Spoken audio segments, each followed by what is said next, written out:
You are now listening to the StoryLogian Podcast, a safe place to step into stories and connect with God's glory. And now, here is your host, Shonda Carter, aka the StoryLogian.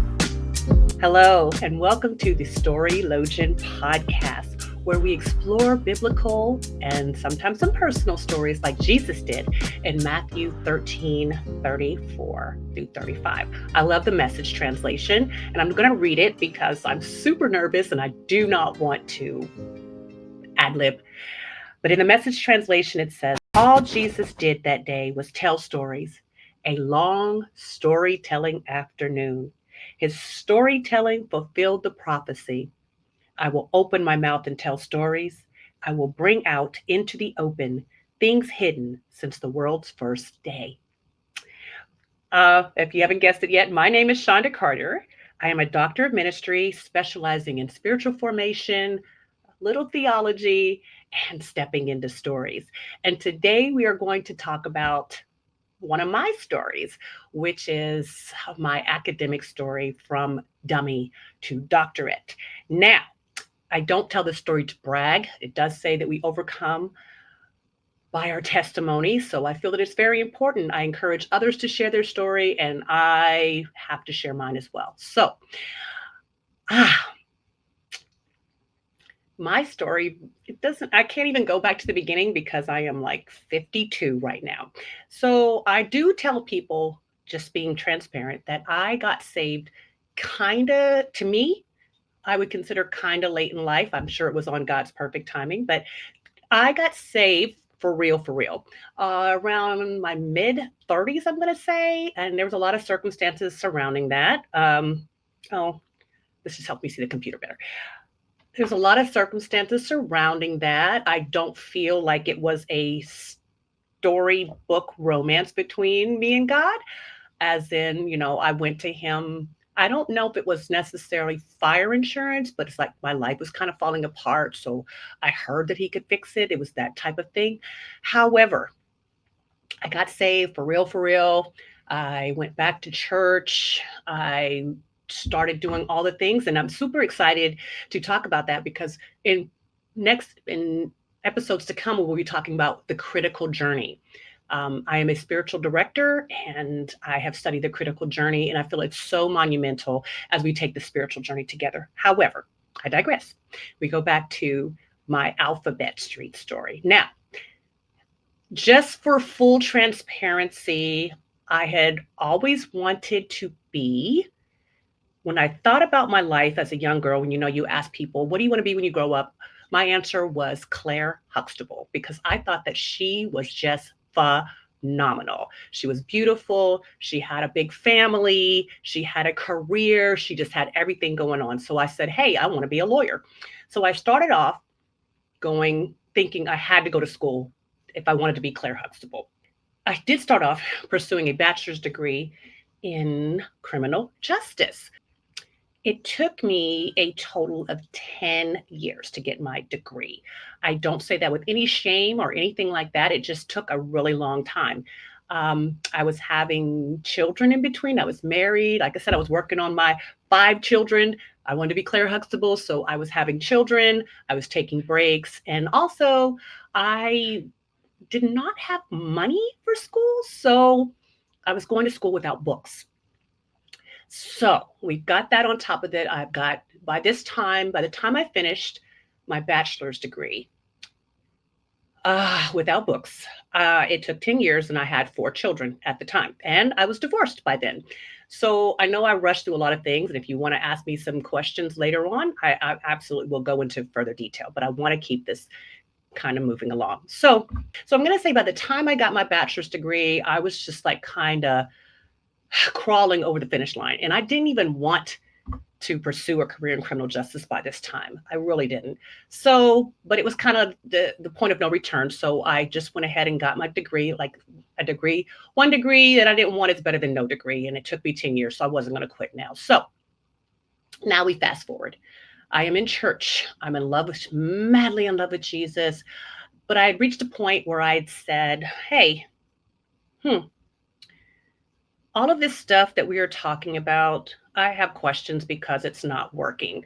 I heard so many times about how I'm going to say that I interpreted it wrong, so I will not be casting blame on anyone, but it was always, Jesus blesses, Jesus blesses, Jesus blesses. So while he did do a few things, I'm going to say for me, none of the stuff that I had really like wanted was coming true at this point. I didn't have a new car. I didn't have a new house. And I was very grateful for everything, but I just really wanted to pursue a relationship with God. I just started asking a lot of questions. And like I said, when we talk about that, we discussed the critical journey in future episodes, you'll understand what part of the journey that I was at. So I started asking a lot of questions. I started feeling ungrateful because I was asking a lot of questions. I was having some honest conversations with the Lord. Like, I just don't think this is working. And in my former church, we had talked about the spirit, the spirit, the spirit, the spirit. And I remember one day crying out, like, what about my soul? I just felt like my soul was just dying. I can't even understand. I can't even put it into words how I felt at that time, but it just felt like my soul was just kind of, hey, what about me? So once again, feeling ungrateful, all kinds of things like that.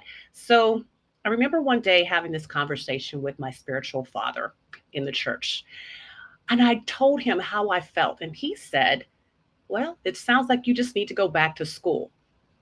Now, school was a very uh that was like a landmine expression that he said for me. So I knew it had to be the Lord because, as I told you previously, I had been to school. It took me 10 years. It was a grueling, horrendous process. I did not want to go back. I felt that school was not getting me where I wanted to go. It was not getting me in the life that I thought it was going to have, the life that it was not giving me the Claire Huxtable life that I thought that school was going to give me. So I was not interested in pursuing higher education. So however, like I said, I was in love with God and I really needed those questions answered. I was not getting the answers that I needed from anyone. I'm not saying that it's a bad thing. I just was not getting the answers that I needed. And I was not even allowed to ask the questions that I really wanted to ask in a structured setting. So I called up I called a school. And what does everyone think when you go back to school to learn about Jesus? Oh, you want to be a pastor? Absolutely not. I did not want to be a pastor. And I did not want to do theology. Now, I found out later that theology is like you're a lawyer for the Bible. That's a fun way to put it. I just was not interested in doing evangelical things as far as like going door to door ministry. I was not interested in opening up a church. So I really just didn't know what I wanted to do. So with that said, I still picked up the phone after doing a little research and I called around and I spoke to a fantastic advisor. I'm just going to say God sent advisor. And we were on the phone and she said, well, what did you want to major in? And I'm like, well, I don't know. I just want to learn more about Jesus. Like, could I have come up with a worse plan to pursue my academic? But I just knew that it was God that was calling me to do it. So I just went in. I just went in and just said, hey, let's do what you want to do. So she says, well, can I ask you a question? Why are you pursuing another bachelor's degree? And I was like, well, because I don't know anything. Um, as a matter of fact, I'm sorry, I have to go back because this book is really reminding me because when I first started church, like I said, it was, I went to a confession based church. And so you always had to have a positive confession. You could only say, hey, how are you? I'm totally blessed. I'm blessed and highly favored. I remember that to this day. I'm blessed and highly favored. It's almost as if, and like I said, my interpretation, that you were not allowed to say you were having a bad day, which kind of gives the story about why I was shy or hesitant about getting some of my questions answered. Now, some of the questions towards the end there, I just went ahead and went for it. It's like, I need these questions answered. So therefore, But I started off with this book, which is why this is why I titled this episode From Dummy to Doctorate. So, uh, she asked me why I was pursuing another bachelor's degree because that's all I knew was just get a bachelor's degree. I was going to take a couple of classes, do a great academic Bible study, and I said, "Well, because my other bachelor's degree is in criminal justice. That has nothing to do with God." She's like, "Well, that's that's not how it works." She says, "You can definitely go ahead and pursue your master's degree." Now, I just showed you the book where I started off in my journey was I because I knew absolutely nothing. I knew about the Bible, but I didn't know anything about the Bible, which is why I felt like maybe I was like kind of fast tracking it a little because I was like, Lord, I just really want to know you. I want to know your word. I want to know you. I want to be excited about the Bible. So, there was no shame in my game. I was going to buy, yeah, I'm a dummy. I don't know anything. And I told the advisor, and she's like, well, she checked my grades, which I was absolutely floored me because 10 years, I'd never bothered to even check my grades. I didn't even know that I had a 3.5. And this is someone going to school with no books. So I put that part in the story to let you know how much the enemy was speaking to me. The enemy was calling me dumb, even though I was getting through school with no books. It was taking me a long time. The enemy was, always discouraging me. So to the point where it's like, all I want to know was, did I pass? And I just wanted my degree and just to go because, like I said, I didn't want it by the time at the end. It just been such a grueling experience. So we go, she's checked my grades. It was she checked my GPA. It was a 3.5. So I met all of the requirements. I was shocked, honestly. And so there you go. She convinced me to pursue a master's degree. Now, next part of the story is I didn't know what I wanted to major in. I knew what I didn't want to major in. I did not want to major in any type of trying to become a pastor or theology. I don't know if I just didn't feel smart enough for that. I don't know what was going on with that, but I just knew I did not want to do that. So she was going down the list. She's like, you don't know what you want to major in? I was like, no, I really don't. I'm so sorry. I didn't even know I could get a master's degree. So she goes down the list and she starts reading these majors, these topics. And I remember like it was yesterday, she said, spiritual formation. And I said, well, that's it. She's like, do you know what spiritual formation is? I was like, absolutely not, but I know that's where I'm supposed to be. So thank you, Jesus. She went along with it. She says, well, okay, then but then she did read me the definition of what spiritual formation is. And oh my gosh, amazing. I loved it. Absolutely loved it, loved it, loved it, loved it, loved it. So we go and we start my spiritual journey. Now, I loved everything about that master's degree pursuit in spiritual formation and Christian spirituality. Loved it. It took 2 years. I think I was 2018, I think, when I began. And I absolutely loved it until the day it was almost time for me to graduate. And I'm like, oh my gosh, I'm going to have a master's degree in spiritual formation. Much to my surprise, no one knew what spiritual formation was. It's pretty funny. I didn't either, but I expected everyone else to know what it was. No one knew what spiritual formation was. I was constantly explaining what it is. COVID hit, so I didn't get a graduation. So I'm just really a little bit upset with God at this point. So I'm going to say I had my first minor kind of breakdown when I looked and saw, because now remember how I thought about school. School was just, you get a degree and you make a lot of money like Claire Huxtable. So I'm thinking once I get this master's degree, then my life is going to be better and I'm going to make a lot of money like Claire Huxtable. So I go and I look at my student loans because they're like, okay, this is going to be your payment. This is what you're going to have to pay. This is what you are projected to make. I'm telling you right now, I almost had a nervous breakdown when I saw what people who major in spiritual formation make. It was not good. It was not pretty. I was like, oh my gosh, why did I even do this? I got mad at the Lord all over again. I was not appreciative of the knowledge and the wisdom that I gained. All I saw was, this is putting me more in debt. I'm not even going to get a good job out of this. This was stupid. This was a vanity project. Everything that the enemy could throw at me, he threw at me. So we go from there. Now, like I said, it's COVID. I didn't even get a graduation. Wow, wow, wow. All the other good stuff. So thank God at this point for my spiritual director. She talked me down off the ledge. Everything was fine. So we continue and we go forward and we say, hey, all right, I got my little degree.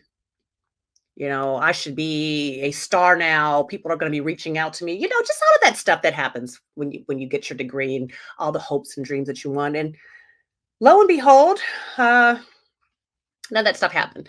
So we're going to just speed it up a little bit. So it's 2020, it's COVID time. I was doing my one woman show. Everything was fine. And the Lord told me, he started talking to me about a doctorate degree. And I'm like, no, Lord, please, God, no. No, please, God, no. So we say second mental breakdown. Second mental breakdown. I did not want to go to school. I did not want to go back to school. I was already more in debt. I was seeing that, if I don't want to open up a church, I don't know how I'm supposed to make money at this and pay back my debt. I don't know how this transfers into the real world, all of that other stuff. So after a lot of prayer and a lot of speaking with my spiritual director, I went ahead and said yes to the Lord. Now, I know I'm skipping over a lot. I'm sorry, but I only have a little bit of time here. But I said yes to the Lord with fear and trembling.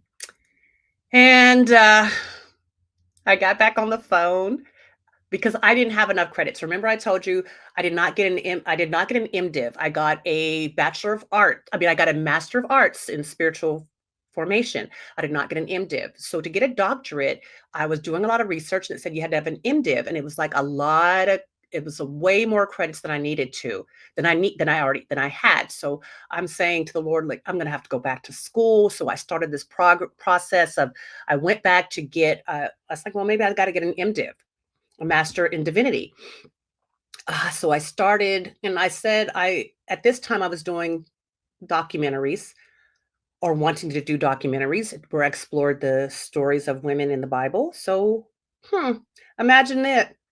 I actually went back to school for a master's in theology because I didn't go for the reasons of thinking, I have to, I want multiple degrees. I went for the reason of, I really want to understand what I'm bringing to the table concerning, I wanted to balance out the woo-woo of spiritual formation. Even though it's not woo-woo, I just thought that, maybe someone might think it's too woo-woo, because when I was talking to serious academia, they were like, "What's spiritual formation?" Like, these are people that I was doing my interviews with, and I was like, "Well, maybe I just need a little something, something." Anyway, so I've started the program for theology. And the Lord was like, "No, I told you to do the doctorate." And I'm like, "Well, Lord, I'm trying to do the doctorate. I don't have enough credits." So lo and behold, he told me I just kept researching and researching. And I got on the phone with Biola University. They had a doctorate program for spiritual formation because, oh my gosh, that's another thing. All of the doctorate degrees I saw were for Christian leadership, theology. I'm telling you, I was not interested, which also contributed to my, please don't make me do this. So lo and behold, one day, as I'm continuing to research, even though I'm arguing with the Lord, I continue to research. And I said, and then bam, what happened? Doctorate in spiritual formation. They had just started this degree. And I said, "Oh my gosh." So I got on the phone again. She explained to me the requirements. I said, "Well, I don't have an MDiv." And she's like, "Well, actually, we just changed that." So I'm like, "Oh my goodness." Long story short, I was accepted. That was a part of the process. I had to write essays. I had to, you have to, you can't just say, "Hey, I want to take a couple of classes." I had to write essays. I had to do an application process that was long, that was grueling. And I got accepted into the doctorate program at Biola, Talbot Theology, School of Theology, where I met some fantastic people. But I do not want to just gloss over that. That 3/4 year journey was mm, grueling. Spiritual formation, I always say it is not to be played with. Uh, Understanding spiritual formation to the point where you're able to teach it, where you're able to walk with someone on their journey, you have to walk the walk yourselves. We had to do a lot of things. I had to go back to my childhood, things that I don't like doing. Um, a lot of healing had to take place in that 3-year program. And that's when I did my 2 documentaries, one about Mihail and one about Rispa. And I'm continuing to do those to this day. But I remember one day, I think we were talking about the dark night of the soul. I mean, all kinds of things came up. You have to study so much concerning your journey. And I remember having another kind of almost breakdown where, God, I don't want to do this. I don't want to do this. I don't want to do this. This is hard. It is painful. It's difficult. And that's when he told me that he wanted me to go down Alphabet Street. I If anyone who knows me knows that I love a good song. So if you don't, I can't play it because of reasons of, the copyright infringement thing. So I really highly recommend that I don't know, because you might not get it all the way. It was a kind of a thing. But I listened to Prince, Alphabet Street, for the every single time I wanted to quit. So just a few of the lyrics. It says, I'm going down to Alphabet Street. I'm going to find this girl that I'll meet. I'm going to talk so sexy. She'll want me from my head to my feet. Now, that is not the typical gospel song. I get it. I get it. If you're here, you're supposed to be here because I don't do things the conventional way. As a matter of fact, there's something on my website says I'm a walking permission slip. I'm not going to do things the traditional, conventional way, and God does not talk to me in the conventional and traditional way. So he's always good to, he's good to talk to me in a language that I understand. And I remember hearing that, and I was like, God convinces me to do so many things, and I do want him from his I seek his hand, and I seek his heart, and I seek his face. And so to me, that's what that conveyed to me in that instance, just the beginning. And I understand it came through unconventional methods, it came through a Prince song. But also at the end of the Prince song, it says, we're going down, down, down. If that's the only way to make this cruel, cruel world hear what we have to say, put the right letters together and make a better day. Or it could be way. So every single time I wanted to quit, the dissertation process, that's just a whole podcast within itself. That's a whole episode within itself. So I'm telling you, I had to play that song so many times during that dissertation process of trying to become an expert in stepping into stories. So, as with any good story, you'll want a happy ending. So, as you can see, we have a happy ending. It's not an ending. We have a happy ending to the academic journey.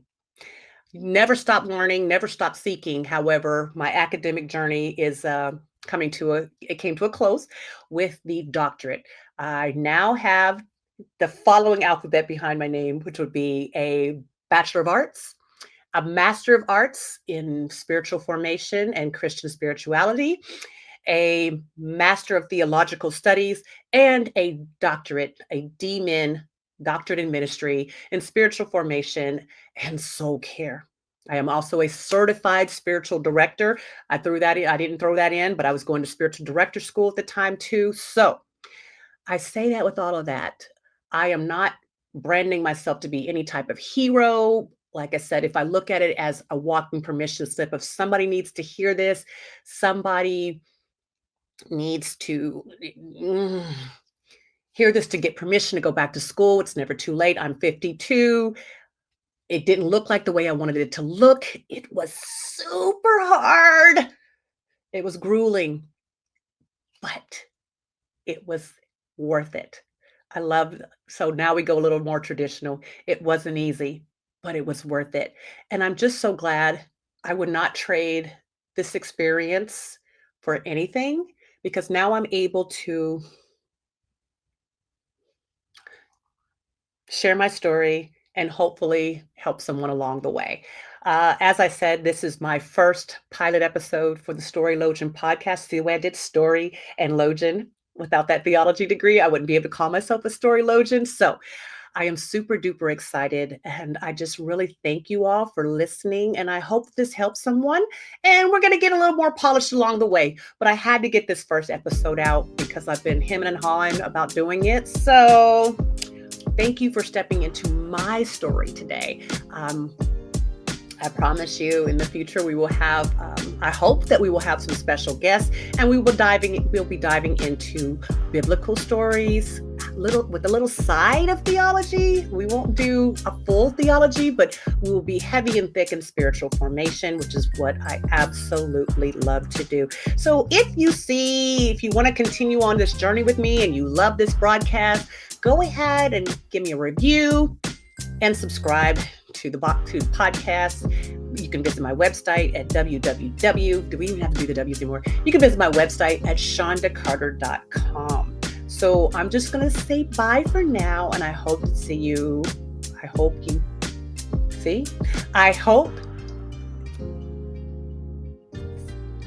visit me for the next time. All right. Thanks so much.